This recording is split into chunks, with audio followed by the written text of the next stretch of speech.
Welcome to TTG Tidbits, a series where we cover quick tips and tricks to help you improve your DIY digital marketing skills in 60 seconds or less.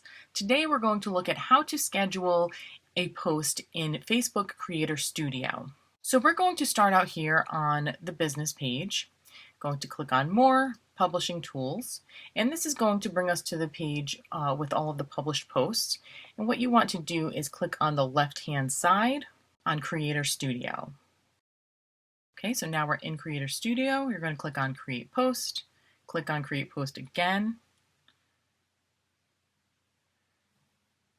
And I already copied what I am going to put here, so I'm just going to do Command V to paste, or if you're on a PC, it's Control V.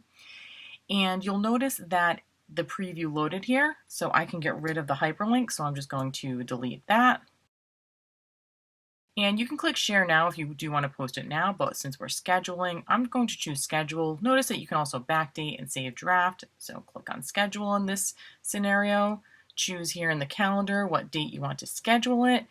We can change the time here. I'll make this 10 o'clock and I'll leave it AM, but if you put a P, it'll change to P, and an A to change it back to A. Click on schedule and then click schedule post, and that's it. Easy as that. It is now scheduled for December 18th. If you're enjoying this content, please be sure to like the video and also subscribe to our channel. And when you subscribe, you'll also get notifications when you click on the bell so that you can see more of our content in the future. If you have any questions, be sure to leave them in the comments section below. Thank you for watching.